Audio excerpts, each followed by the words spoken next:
Muy buenos días a todos, bienvenidos una vez más a La Radioactiva con este ciclo de entrevistas donde semana a semana distintas personalidades vienen a contar acerca del pasado, del presente y del futuro de sus respectivas profesiones. Antes de arrancar con la entrevista del día de hoy, les recuerdo nuestras redes sociales por si nos quieren empezar a seguir, tal como es el caso de nuestro Instagram, que es @laradioactiva. También tenemos nuestro perfil en Twitter, que es @inforadioactiva. También está el canal de YouTube, donde iremos subiendo las distintas entrevistas, lo pueden encontrar como La Radioactiva. Y también tenemos nuestra cuenta de mails por si nos quieren escribir el nombre de algún invitado o bien hacernos alguna sugerencia, lo pueden hacer en laradioactivaok@gmail.com. Antes de arrancar a hacer la entrevista correspondiente, paso a saludar a cada uno de ustedes y agradecerles que se hayan unido a esta transmisión. Y sin perder tanto tiempo, voy a invitar a nuestro invitado del día para poder hacer la entrevista y que ustedes lo conozcan un poquito más.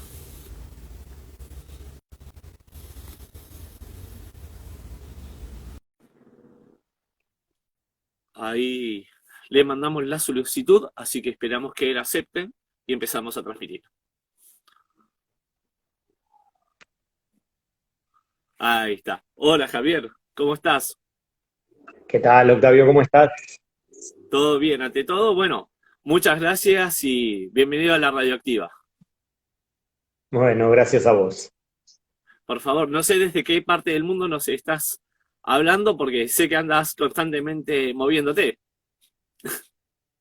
Ahora estoy en Maldivas. Bueno, es una mezcla de vacaciones y de viaje de prospección, ya que el año que viene tengo un grupo que va a venir acá y a Sri Lanka, aunque la mayoría de mis viajes son en África, ¿no? Esa es mi especialidad sobre todo. Tal cual. Así que si me permitís, quiero hacerle una breve introducción para que la gente sepa con quién estoy hablando y arranco a preguntarte. Dale, perfecto. Bien, les cuento a todos que el invitado del día es el señor Javier Remón. Él es un estudiante de Derecho, por lo que estuve investigando. Él llegó a estudiar Derecho aquí en Argentina y bueno, como él dice, anda de lugar en lugar, podríamos considerarlo como un aventurero y un amante de todo lo que es la vida al aire libre. Así que, Javier, cuando quieras, arranco a preguntarte. Sí, sí, lo que quieras saber. Acá estamos. Dale, arrancamos con la pregunta, quizás suena obvia, quizás no, pero sabiendo que andás de lugar en lugar, porque cuando estuvimos coordinando toda esta entrevista, algunas veces también teníamos idea que estabas en un lugar, después te fuiste moviendo y hasta que, bueno, coordinamos un día y un horario para hacer esta entrevista con la radioactiva. Quería preguntarte, ¿qué es lo que más extrañas de tu propio país? Al dulce de leche. Eh, No, yo siempre digo que extraño en un buen sentido. Claro, La verdad es que si realmente extrañara fuerte, estaría allá. Entonces, son esas cosas. Siempre que viene alguien de Safari de Argentina, le digo que traiga dulce de leche y hacemos unos panqueques en medio de la sabana en el Serengeti y ahí los comemos mirando hienas o jirafas o antílopes, cualquier cosa que se cruce en el campamento o en el lodge donde estemos. tal cual, pero el dulce de leche no se negocia. No se negocia. Una vuelta vinieron uno y me dijeron, no, pero ayer nos cayó también uno de acá del hotel y se lo dimos. Y yo me agarraba la cabeza y digo, no puede ser. ¿Cómo me traen un dulce de leche y llega acá y se lo dan a otra persona? Pero bueno, al fin y al cabo les perdoné. Bueno, bien. Así que algo bien autóctono, por decir así. Sí, sí, sí. Y justamente sabiendo que sos una persona que anda por un montón de lugares, porque te cuento que antes de llegar a vos estuve investigando un poquito quién eras, todas las aventuras que fuiste desarrollando y que vas haciendo. La verdad es que uno como que viaja con vos, mediante las fotos, mediante los videos, uno se siente parte de esta aventura. Quería preguntarte, ¿cómo fue que dejaste un lugar tan impresionante, ¿no? Porque con su belleza en sí, su entorno, como es la Patagonia, para emprender todo esto. ¿A qué edad fue? En realidad, yo viví en Bariloche mi infancia, después ya me fui a Buenos Aires, pero después siempre iba viajando por toda la Argentina, no solo a Bariloche, también Mendoza, la costa, siempre iba a competir, a correr triatlón, competencias de kayak, navegando, competía carreras en velero y bueno, hacía un poco de todo, que es lo que me gusta, hacer deporte, la vida al aire libre y bueno, y eso me fue llevando, pero no fue que dejé en un momento y me metí en Buenos Aires. Siempre de Buenos Aires me escapaba los fines de semana. Claro, está bueno que haces un poco de todo como las entrevistas de la radioactiva, que siempre traemos a alguien distinto para entrevistar y que la gente lo conozca un poquito más. Sí, sí, la verdad que está bueno mostrar otras formas de vivir en definitiva, ¿no? Yo en su momento era abogado, no fue que quise dejarlo, sino que medio el destino me llevó para allá y la verdad que, aunque nunca lo pensé, se podría decir que cumplo mi sueño trabajando en África, despertándome y yendo a buscar leones, leopardos o demás animales, que era mi sueño. A mí de chico me encantaban los animales y yo quería ser veterinario, lo que pasa que en realidad mucho más lindo verlos en libertad y buscarlos así.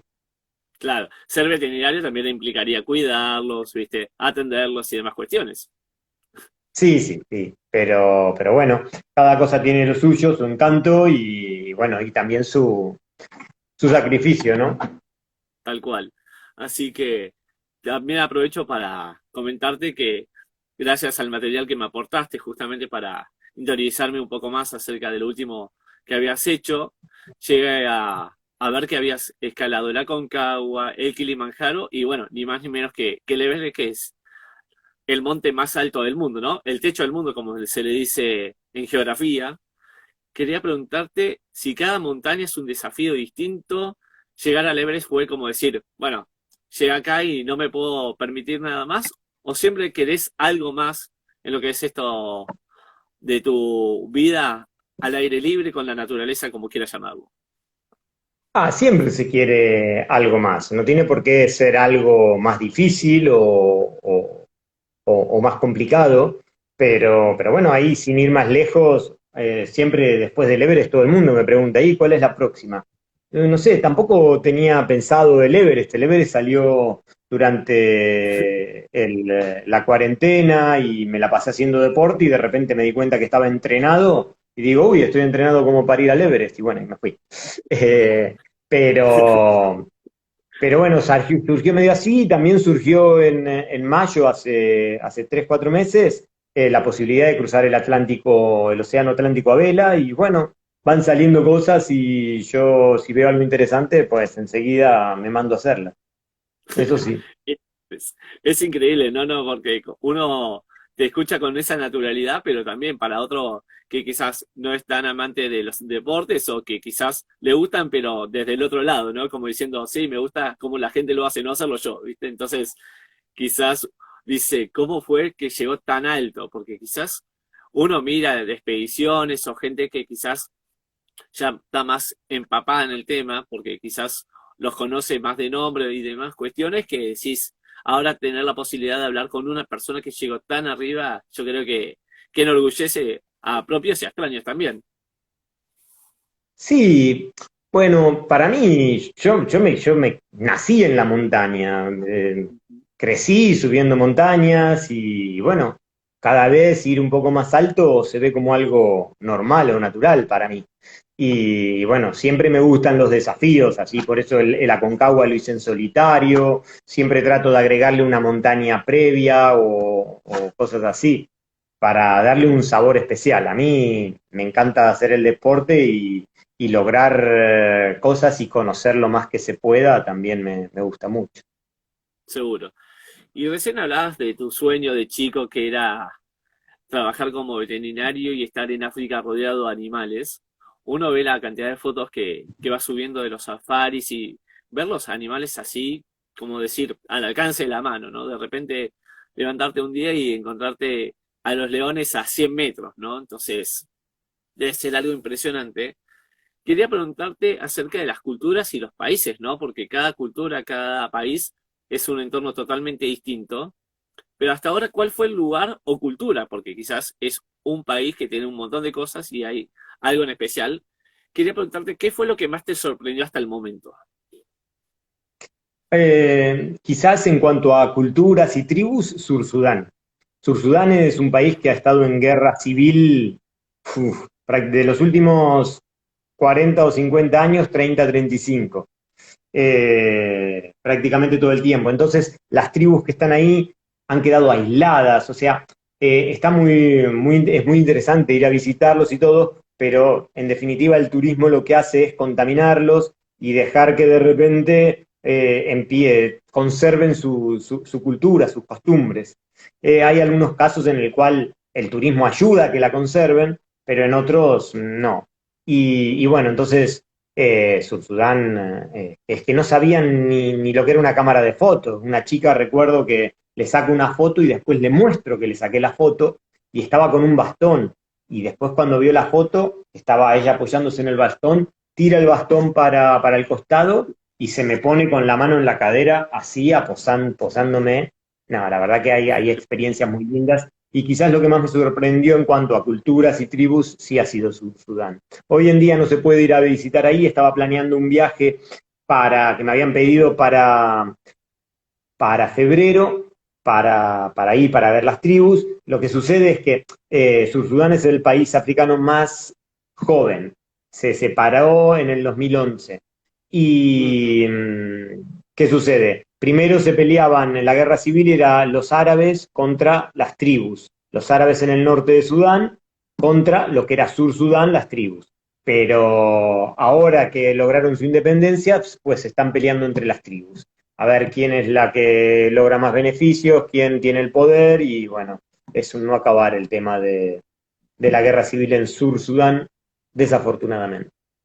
Claro, me imagino, ¿no? Aparte, como decís vos, un país medianamente joven, ¿no? Que tiene pocos años de historia con todo lo que conlleva, ¿no? Que quizás uno tiene ganas de visitarlo, le piden que hacer un viaje en estos lugares y por cuestiones obviamente que exceden a lo que es tu trabajo, que no los puedas llevar, tampoco es culpa tuya. No, no, pero bueno, en realidad, más que el que no los puedan ver, es una pena por el país mismo, ¿no? Que lograron lo que querían, que era dejar de depender del norte, y ahora no se ponen de acuerdo entre ellos. Pero bueno, es un poco la realidad de África, del mundo en general, ¿no? Siempre hay divisiones dentro de los mismos países. Seguro. Y una consulta justamente hablando de todo esto, de las civilizaciones, de las tribus y demás, ¿cómo haces para manejarte, no? Porque quizás el inglés está bien que es un idioma universal, el español se habla en algunos países, en otros no, incluso en algunos lugares llega a ser hasta una tercera lengua, no necesariamente tiene que ser de las primeras. Quería preguntarte cómo haces con el tema para comunicarte, si a veces pasa que puede ser que no manejes tanto un idioma, pero que te hagas entender de otra manera también. Principalmente en inglés. Ahora, en el este de África está bastante extendido el suajili. Y aunque yo no hablo el suajili fluentemente, eh, sí me puedo expresar y sí entiendo algunas cosas. Entonces, yo si quiero algo se lo puedo pedir en Swahili y me puedo comunicar. Yo pido datos y todo cuando estoy conduciendo, yendo a ver animales y todo. Yo le pregunto todo en Swahili y es una manera de estar y entender lo que me dicen sin que, en definitiva, las otras personas lo entiendan. Y en algunos momentos es realmente necesario saberlo porque no hay otra manera de comunicarse con los locales. Pero Seguro. bueno, la verdad es que es un idioma que me gusta mucho, pero es un idioma difícil. También debería dedicarle un poco más de tiempo, de a poco lo voy haciendo. Hoy estuve 10 minutos con una aplicación que ahí lo que hago es tratar de mejorar y no perderlo, pero bien, de a poco se va mejorando. Claro, te iba a preguntar justamente esto de el Sahuili, ¿no? ¿Se dice? Que me dijiste, se Swahili, pronuncia Swahili. Bien. SW, Swahili. ¿Es una fusión de idiomas? ¿Es un idioma autóctono de algún país determinado? Es una mezcla de la lengua bantú Ajá. En África principalmente hay dos grandes, ¿cómo se dirían? Eh, las tribus pueden ser o nilóticas o bantú. Los bantú vienen del oeste de África y los nilóticos de lo que es el sur del Nilo. ¿Sí? Ujú. Y entonces las tribus más numerosas son, y la que hay mayor cantidad son las bantú. Entonces es una mezcla, el swahili es una mezcla de este idioma o esta base bantú con el árabe. Los árabes dominaron África durante varios siglos y entonces, aparte de dejar su religión, toda la costa es musulmana. Han también dejado algunas influencias en el idioma. Por ejemplo, cuando uno se va a dormir se le dice la salama. Y salama, bueno, ya me imagino que casi todo el mundo sabe que es árabe, ¿no? Pero ahí hay muchas cosas así similares. Así que aprendimos una palabra nueva. Lala Salama es como buenas noches. Sí, sí, digo que duermas bien.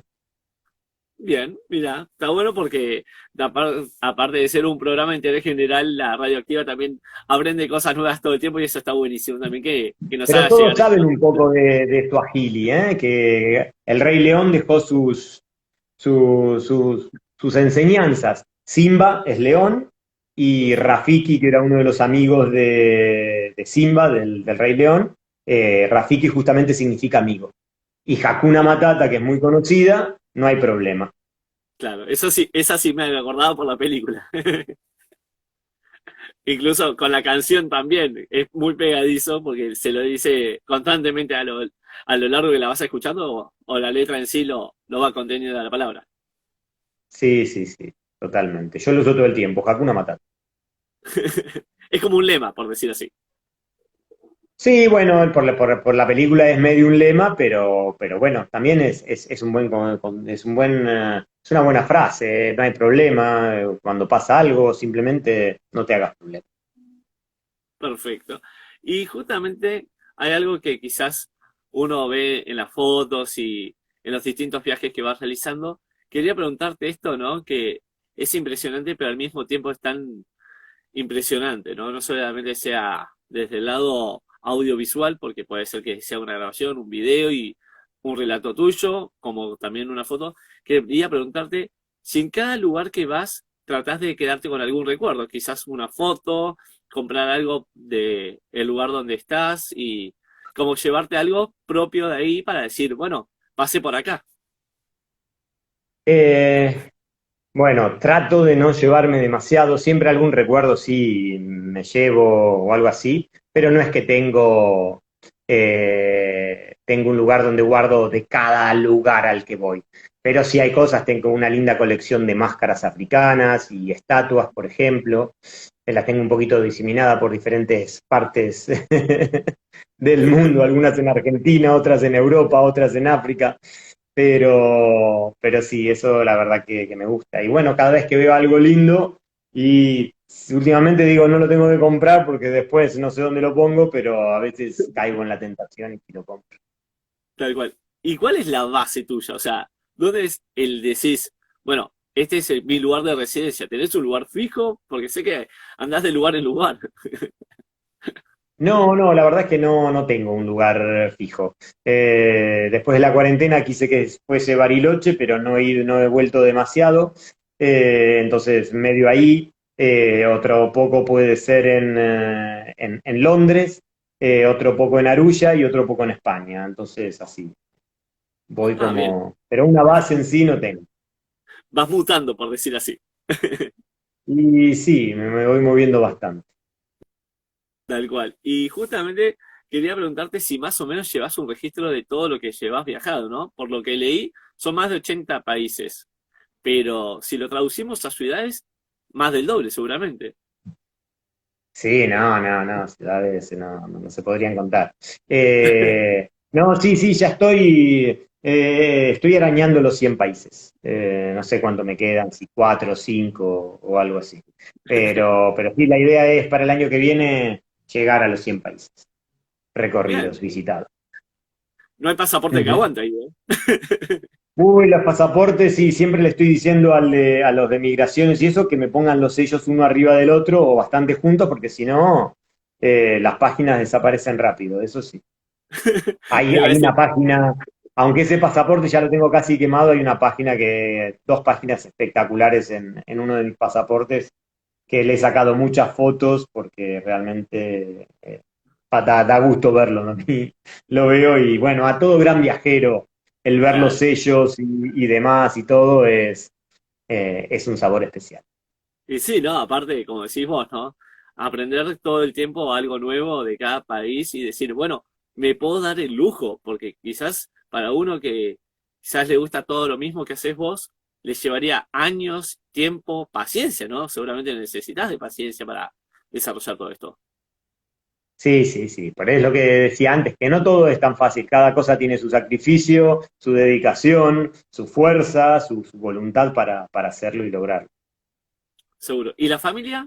En el caso tuyo particular, ¿tenés familia acá en Argentina que quizás te sigue hoy en día por las redes, te comunicás? Sí, sí, sí. Mi madre está en Argentina y después tengo hermanos un poco por todos lados, hermanos y sobrinos por Argentina, Estados Unidos, España, etcétera. Así que sí, la familia está bastante desparramada. Menos mal que existen las redes sociales para comunicarse, ¿no? Ah, no, sí, sí, si estuviésemos 30 años atrás sería muy diferente todo. Claro, me imagino, no sé, de repente, como decías vos, ¿no? Desde comer panqueques con dulce de leche en el medio del Serengeti a estar escalando el Everest y quizás era tu cumpleaños, ¿viste? No, no te puedo hablar ahora porque no me alcanza la señal, ¿viste?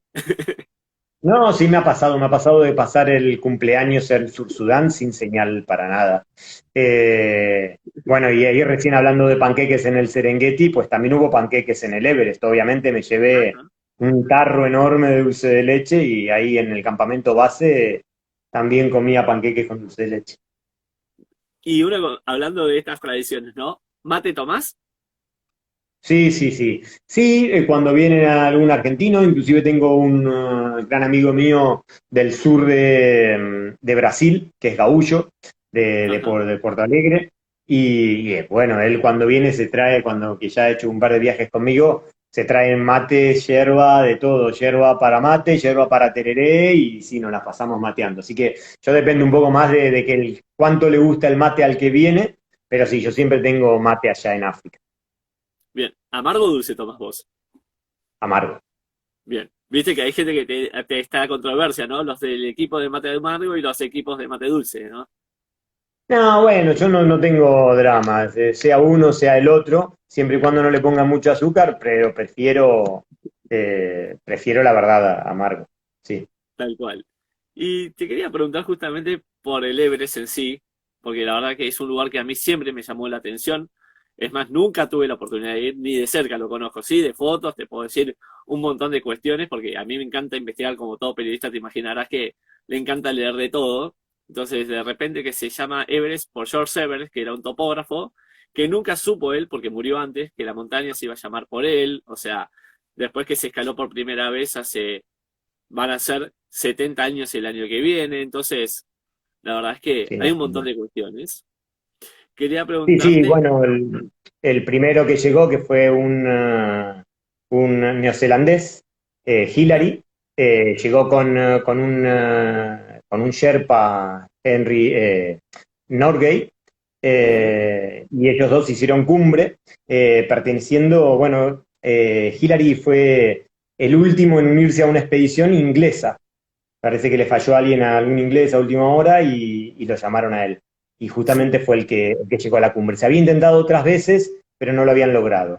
Y después lo que sí no se estimaba, bueno, ellos llegaron en el 62, creo que fue el primer ascenso, y, y bueno, con oxígeno. Y se pensaba que no se podía llegar con oxígeno hasta que el italiano, ese fenómeno de la montaña lo hizo posible y bueno, hay mucha gente bueno, hay bastante gente, no sé si mucha, que lo intenta y lo logra, pero es un gran riesgo ir sin oxígeno a tanta altura porque también muchos mueren o quedan o pierden falanges o cosas así por no tener el oxígeno suficiente. claro, Aparte justamente del eso frío te... normal que hace y todo, al estar a esa altura corremos el riesgo de perder alguna falange, ¿no? O morir, pero bueno, al no tener oxígeno es aún más difícil. Claro, justamente lo que te quería preguntar, perdón que te corto, es el tema de qué fue lo que más te sorprendió cuando llegaste ahí arriba. La visual, el haber llegado tan alto, el decir, wow, ¿dónde estoy? ¿No? La cantidad de pensamientos que se te vienen a la cabeza en minisegundos, ¿no? Bueno, en ese momento uno piensa que tiene que bajar, porque llegar no lo es todo. Es la mitad del camino. Es como festejar que vas ganando 2-0, 3-0 o 4-0 en la mitad del tiempo, ¿no? Te queda el otro tiempo. Entonces, no podés festejar hasta que se acaba, hasta que ya bajás. O por lo menos estás mucho más abajo. Yo ya festejaba en el campamento 2, porque ya el campamento 2 ya está bien, queda la cascada del Cumbu, pero bueno, era, digamos un trámite. Y después en sorpresa, no, bueno, paisajísticamente hay lugares espectaculares. Bueno, no sé si lo habrás leído y si no podés leer, pues vos en mi Instagram tenés desde el día que llego yo a Nepal hasta el día que me voy, día a día, lo tenés en español, lo tenés en inglés, así que si alguna vez querés leerlo un poco más en profundidad, ahí tenés todo y lo cuento con el mayor detalle posible. La verdad que ha sido una expedición muy, muy interesante y sí, muy feliz de haber llegado ahí al techo del mundo. Tal cual. Si me permitís, voy a dejar guardada la nota para que la gente pueda interiorizarse un poco Ujú. más en el tema y obviamente que si tienen ganas de leer esto, yo te cuento que yo sí lo leí. Por eso también es que te pregunto todas estas cosas para que justamente aquella gente que no lo leyó aún se pueda interiorizar y bueno, también quizás el día de mañana hacer algún viaje con vos, bienvenido sea. Sí, sí, desde ya. África, bueno, para mí me enamoró desde que llegué a ese continente, es el continente más espectacular en el que he estado. Si le gusta la vida salvaje, los animales, tribus y demás, difícilmente encontrarlo en otro lugar a ese nivel que no sea. Tal cual. Así que bueno, Javier, la verdad no te quiero robar tanto tiempo. Estamos con 8 horas de diferencia para aquella gente que no lo sabe. Javier está desde el otro lado del mundo, está en pleno océano Índico, estás por decir así, para que la gente se ubique, es abajo de India, ¿no? Precisamente sería. Sí, sí, es al sur, sobre todo al sur y un poquito hacia el oeste. Ajá, Ahí, es un paraíso. Ahora claro. después voy a poner algunas fotos de lo que estoy viendo y bueno, planeando un nuevo viaje para acá para mis viajeros que se atrevan a venir a este destino. Bueno, este destino es un destino paradisíaco. Me imagino, ¿no? La envidia que me estás dando en este momento, pero al mismo tiempo estoy viajando con vos, como te digo, ¿no? Porque con esto de la entrevista que me contabas dónde estabas el otro día cuando coordinamos el día y el horario para hacerla, la verdad es que uno se siente como un protagonista más y vive esta aventura al lado tuyo, lo cual uno es un agradecido. Bueno, gracias a vos en realidad por la entrevista y por este tiempo.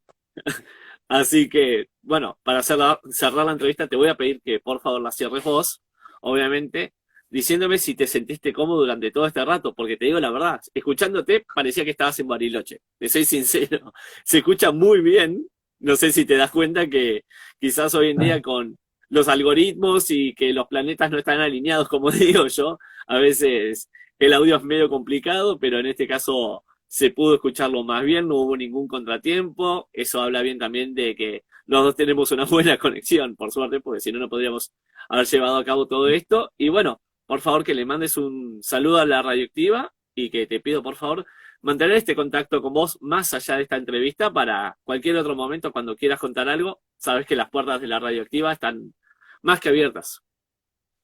Bueno, muchas gracias Octavio y sí, ha sido un placer y por suerte la conexión ha acompañado. Y bueno, un fuerte abrazo para vos, saludos a todos los que están mirando, escuchando y nada, que tengan un buen día. Dale, muy buenas noches para vos también. Y bueno, como te Gracias. dije recién, la vamos a subir también en el canal de YouTube, ya que tenemos bastantes redes hoy en día. La radioactiva se sigue expandiendo y bueno, cuando quieras vos compartirla, ya sea en tu perfil, en lo que vos quieras, compartírsela a tus amigos, a donde vos quieras llevarla. Vos sabés que la radioactiva es el apoyo logístico, al menos desde esta parte del mundo, que te va a acompañar en cada una de tus aventuras. Genial, muchas gracias, Octavio. Un fuerte abrazo. Un fuerte abrazo y bueno, nos estaremos viendo por algún rincón del mundo. Te espero, sí, te espero en África, tenés que venir. No te puedo decir compromiso asumido porque no sé cuándo llega a alcanzar la plata, pero bueno, si vos me haces la invitación formal adelante de todos los oyentes, yo me comprometo a que un día nos encontremos en África. Tarde o temprano nos vamos a encontrar, claro que sí. Dale, un abrazo grande. Igualmente, chao, hasta luego.